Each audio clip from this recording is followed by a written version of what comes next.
Welcome, Lions. Welcome to the Lion's Den. The three words that I like to always preface it every single meeting on is the three B's. Brotherhood. The bond between men to bring us together. The only time you look down at another man is when you're picking him back up. That's brotherhood. The blessings. God above, you yourself. Whatever you believe. And the breakthroughs.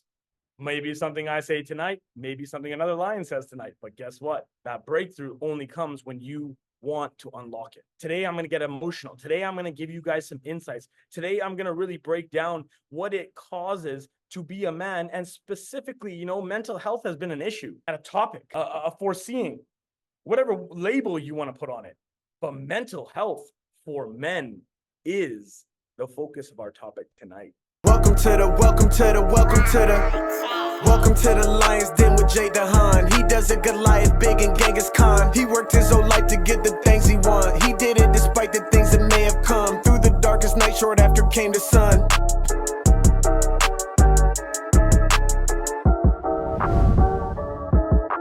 Today we're gonna break something incredible down, and it's incredible on one side because it's the awareness. It's the awareness of understanding. Now, when Felipe talked earlier, it was about understanding. We don't need to label ourselves. Labels is what fucking caused all the bullshit. I'm ADHD. Look, I understand the DSM-5. I've gone through neurolinguistic programs. I've gone through some psychology stuff where I understand DSM-5. It's the parameters of what psychiatrists and psychologists use to decode and actually put you into the box that you are and then prescribe the right medication. It's called the DSM-5 if you want to look it up. That's one side. But being able to really understand the other side of what are the experiences that I've gone through, what labels have I associated myself with, and why am I holding on to those labels? Because of emotion. Emotion. I was sitting with JC earlier, and I appreciate you, Billy, for shouting out JC. I want to give a shout out to JC. JC came into my world very quick, very fast, but he came in with intention. He came in with prowess. He came in with belief. He said, "This is where I'm at, man. I got a cell phone. I got a car. Where do you want me to be, Jay?" He showed up here. He lives in Tampa. Within 48 hours, he went home to Miami, packed up his shit, left out his apartment, and now lives here in Tampa and shows up to the office every single day. Today, it was at 6 a.m. Today, he showed up at 6 a.m. every single day now. That's commitment. That's commitment. But we were sitting there today, and we were doing some stuff because he's, sales. He's my sales guy now. He's my guy. He's the guy that you're going to talk to now. He's the guy because he knows what he's doing. So get ready for it. We ain't pre-shadowing shit. I'm gonna sell you. Don't worry. He gonna sell you actually. And then if you get to me, then we'll see. That's the game. But when we were sitting there and we were talking, he said to me, he said, "Jay," and he's got some experience with this, and maybe he'll share a little bit about that at the end of the call. But he said, "Jay," he said, "do you know suicide is the biggest killer among men under 50 years old?" I was just, whoa. I got the Lions Den. We're doing everything with brotherhood, blessings, and breakthroughs, guys. I get the whole momentum. I get the whole men empowerment. I get the whole situation, and I love the whole, just everything we're doing. But that statement right there shook me. I was like, why? Why would that be the case? Why would a man want to take his own life? Now, understand that we go through shit. We go through bullshit. A lot of bullshit. Everyone goes through experience. I remember my mentor speaking at the front of the stage. He said, "Write down the number one problem that you have in the world. Write down the number one problem. Fold it up, come to the front of the room, put it into a box. Let's shake it up. Get in a single file line. Are you willing to risk your problem to get somebody else's? Your problem may not be so bad anymore." But the problem of wanting to actually kill yourself and remove yourself from the equation was interesting to me. So what does it take for a man to kill himself? 3 words came up. From all my studies, all my research, all my development, all my coaches, all my mentors, the millions of dollars that I've spent and all the bullshit that I've done in the background, what was it that I could answer if somebody asked me that question? "Jay, what does it take for a man to kill themselves as you are this lion unleasher? What's the worst day you've ever had?" Nobody really asks these questions, do they? First of all, nobody has the balls to. Second of all, if they do, how would you respond? How would you react? Think about it. Now, for me, the three words that came up to my mind was the first one was anger.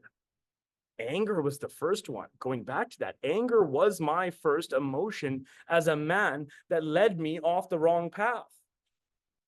It wasn't bad. Yes, it was. But it wasn't bad because that now, from this perspective, has led me to where I am now today. And that moment of anger, I started to understand that, guys, number one, if you're taking notes, anger is the first emotion that us men fucking feel. It is the quickest thing that we can get to and attach to out of the 6 other, negative emotions in the world right now. That's the first one that you're going to go to is anger. And what is anger? If you're writing anger next to it, I want you to write consumes your present mind. Consumes present. Anger equals consuming present. Okay. Okay. The next one was guilt. The next word that I thought of was guilt. And guilt kind of went hand in hand with disappointment. Now I feel guilty because not only have I gone angry, not only have I done something that I didn't want to do, now I feel guilty. Now I feel disappointed in myself. I'm adding another layer. I'm not expressing it because I'm a man, because I got to rub some dirt in it. I got to fucking shut the fuck up and attend to my family and provide. So I add another layer. I add that layer of guilt and disappointment right on top. And that starts to make me feel something. And then the last one on top. Now this one, the breaker. This is the breaker on top. The fear. The fear of the unknown. What do I do next? What is my next step? How do I do it? What should I do? Going back to the what and hows, right? What should I do? How should I do it? Because you can ask me about what I actually want to accomplish. And I would say to you a lifestyle and money and this and a purpose and all this. Great. How do I want to achieve it? Well, I'm building a business. I have a team. I have this. Sure, I can answer all those questions for you. But what does it really, really come down to? What is actually the real purpose behind it? So for me today, I thought about it.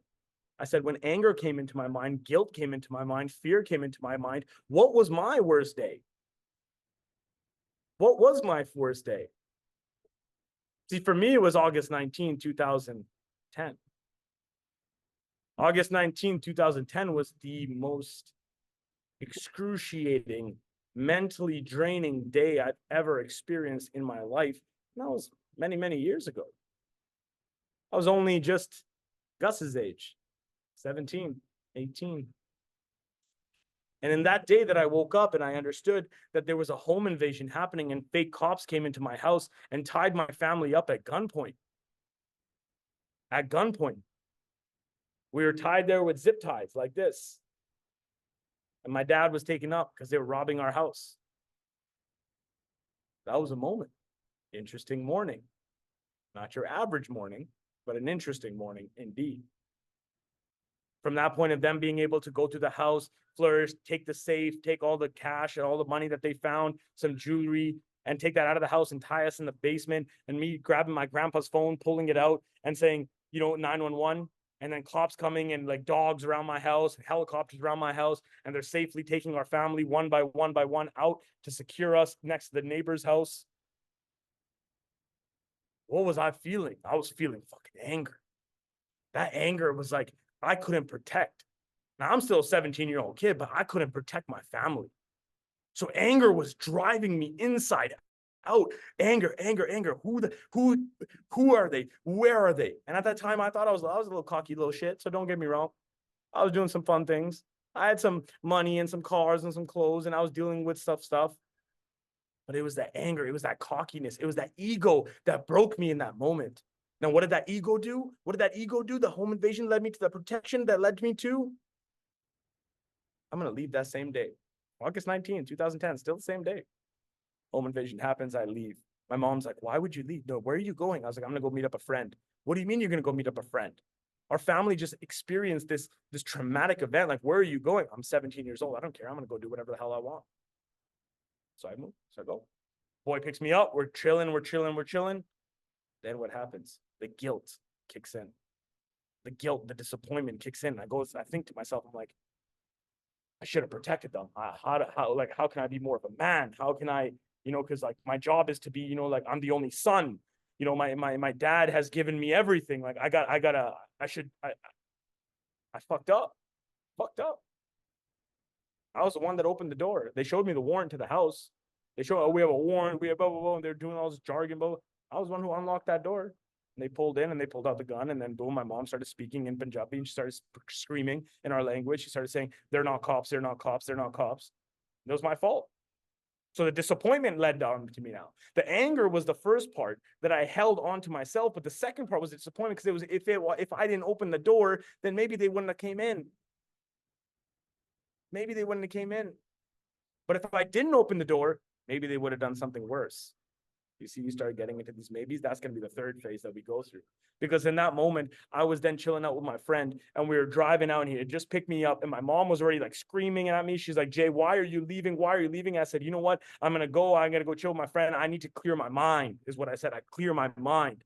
How many men out there have experienced clearing their mind? Whether it's a bar, whether it's going and doing your own thing, whether it's thinking to yourself, whatever you want to label and classify it as. How many of us have gone and done our own thing? So I did my own thing. I went, chilled out with my boy. We're driving around.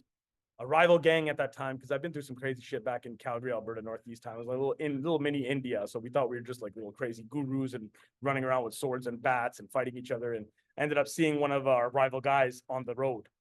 And I looked at him and I pointed to him and I was like, yo, fuck you, boom, boom, boom. And I started, my anger came out. The disappointment layered with the anger now. The anger started it.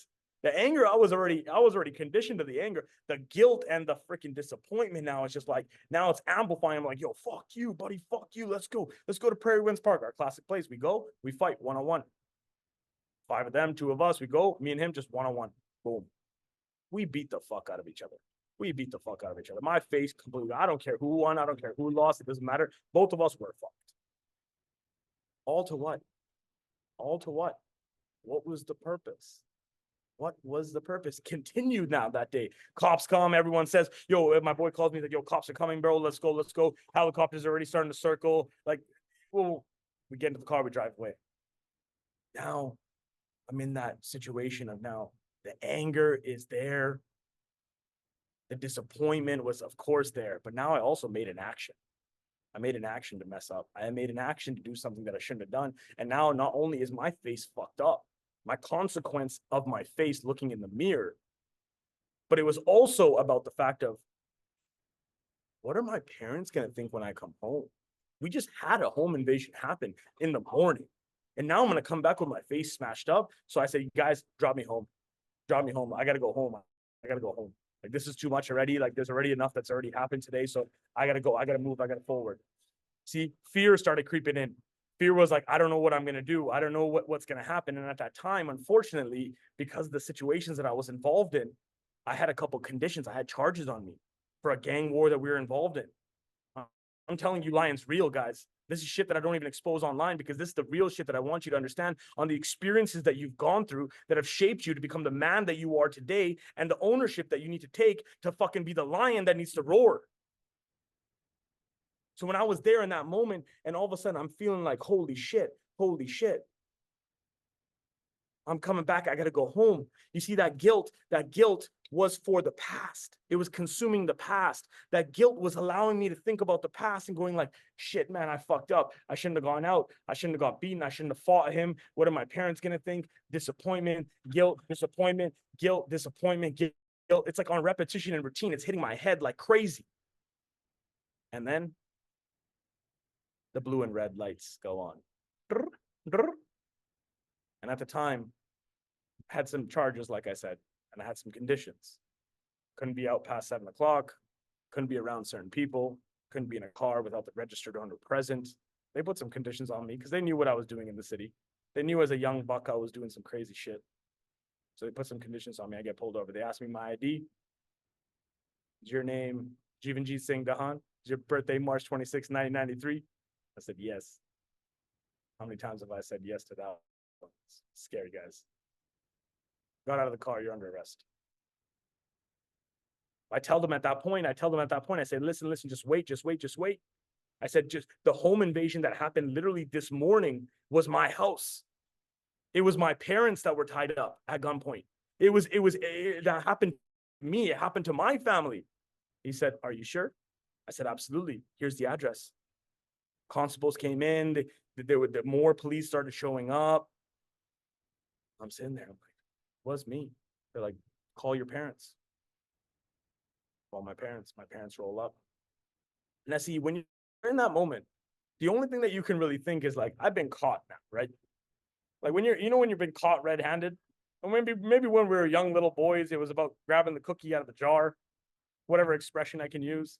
But in real life, when you've been caught on the fucking spot, it's like, what do I do? They already charged me once. They already gave me conditions. So breaching a condition is an indictable offense. It's actually worse than the original charge, because it's like the government saying, you fucked up, so here's your consequences. Follow your consequences, we'll let it go. But if you don't, you're just showing a repetition of a behavior. That means you're not going to solve, you're not going to actually complete. So we're going to knock you even harder. And that's the Canadian judicial system. And in that moment of understanding the fear was consuming me, my mom and dad showed up. I realized that fear was consuming my future. Fear was consuming my future. Because as soon as my mom and dad rolled up and they looked at the cop and they said, please, like, this happened to our house this morning, like, and he's like, look at his face. That's what the officer said. He said straight away, he's like, did the robbers do this to his face? And then he looked at me and he's like, did the robbers do this to your face? I said, no, they didn't. He's like, so well, then what the fuck were you doing to have your face looking like that? You see, in any other situation, maybe I could have gotten out of that. But the choices and the decisions I made out of that anger and that guilt led me to those places, to looking at that officer now, looking back and going, no, it didn't. He said, okay. He looked at my parents, and this is the one statement that he said that removed all aspects of what my freedom meant to me. He looked at my parents and he said, if he was breaching one condition, I would have let him go. But he's breaching 4. So he's doing time. I didn't know how much, I didn't know how. In that moment, I dropped. My heart sank to my stomach. He comes back to me, he puts the handcuffs back on me, puts me into the car, says, time to go.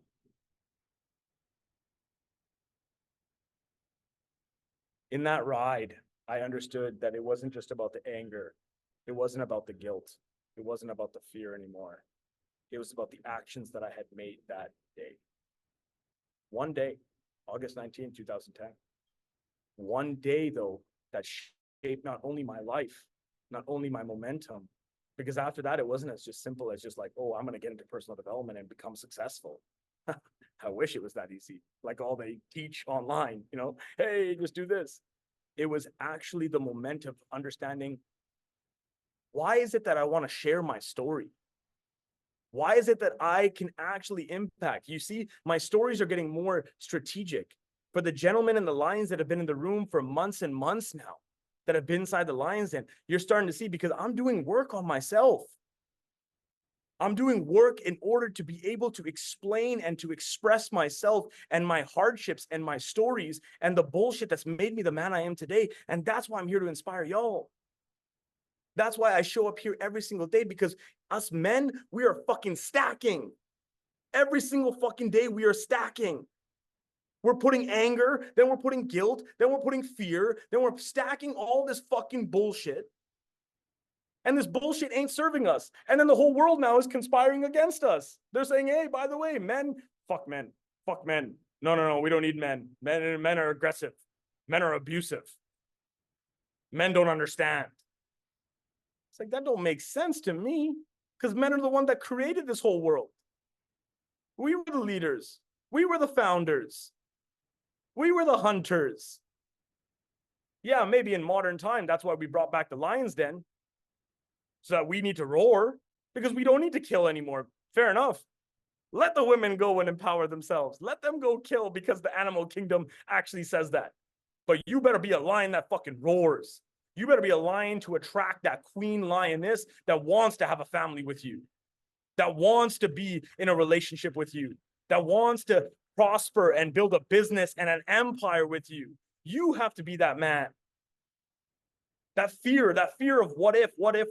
I want you guys to write down, if you're writing something down right now, what if? I want you to write down what if, and I want you to circle it. Circle it. What if? Circle it. After you circle it, I want you to think of the first 2 or 3 things that you think about what if. What if this? What if I made $1 million? What if I lost everything? What if I just was more successful? Whatever the first 3 things are, after you think of those 3 things, put an X through the whole thing. Because you're wasting your time thinking, what if? That day, August 19th, changed my life, because that day got me to experience these 3 emotions.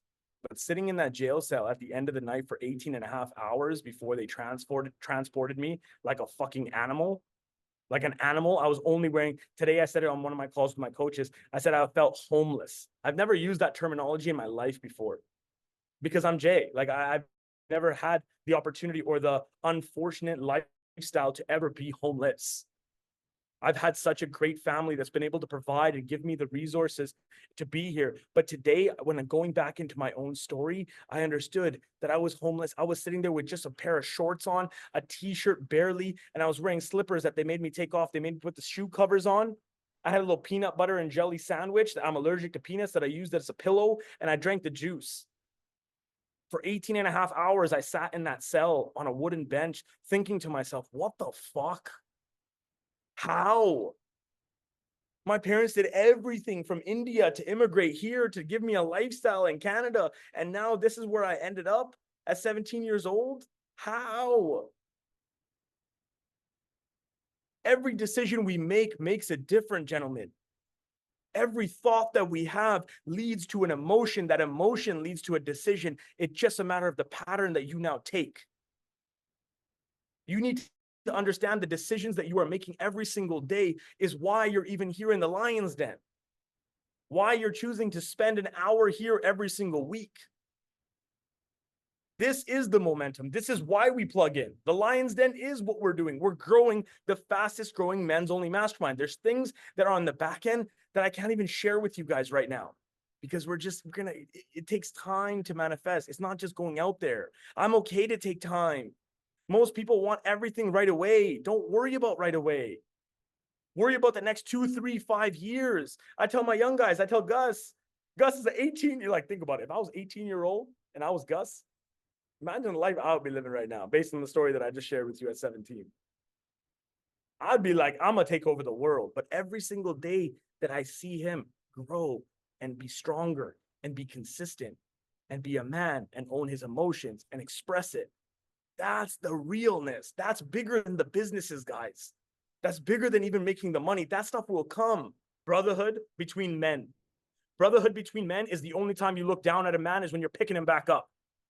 The blessings is from above or within yourself, but just truly be grateful. And the breakthroughs, maybe something I say, it may be something another lion says, but that's why we show up every single week, 6 p.m. EST, Thursday, on the Lion's Den. So gentlemen, my men, my lions, the kings in the room right now, I love y'all. I respect y'all. And I cannot wait to see you next week on the Lion's Den, where we go again every single week. See y'all there. Take care. Be blessed.